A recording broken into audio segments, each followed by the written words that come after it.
Welcome back to Sportsbook Review Videos. We cashed 1 out of 2 NBA picks on Saturday because of a high-scoring first half between the Heat and the Pistons. Still just below 500 on the year here after the last couple of weeks, but feeling the turnaround happening here recently. 3-2 over my last 5, and I'm planning on making that 7-2 after tonight. A couple of nice total plays for you here. We're going to start it off in Chicago, where the 76ers are coming into town.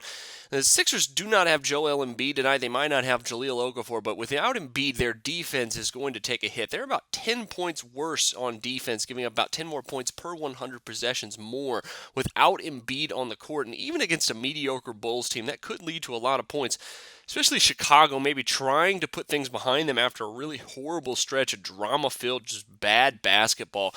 They're heading out on a nearly 2-week road trip after tonight, and they're going to want to get a big win, a statement victory, one they can hang their hats on potentially to move on from this horrible season so far and maybe salvage their season here in the second half. I could easily see Chicago putting up a buck 105, maybe 110 in this one.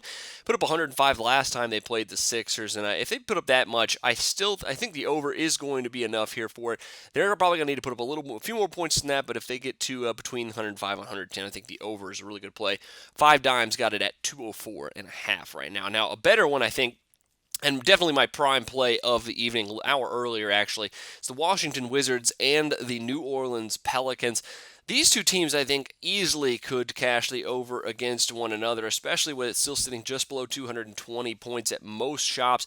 Pelicans are coming into this one cashing the over in 5 straight games. They're allowing and scoring 116 points per game during that stretch. The Pelicans also cashing the over at 16-10 at home, whereas the Washington Wizards 14-7 cashing the over on the road this season. And more importantly here, the Pelicans started off as home dogs in this one. Now, the Sharps have kind of moved it to where they're now 1-point favorite. But if you take a look at how these teams have performed, the Pelicans, basically this one being a pick 'em, the Pelicans as a home dog this season have cashed the over at 8-4. Washington 5-1 cashing the over as a road favorite this season. So if you go by the opening odds, it still looks like the over is a very, very good play here at 219 and a hook here from Bovada Sportsbook. Add the over to your NBA picks. Best of luck to you on both of those, and of course I will see you back here tomorrow. But until then, for Sportsbook Review, I'm Jordan Sharp. Research before you bet. Be sure to check out SBR Picks for the best game predictions, breakdowns, and much, much more.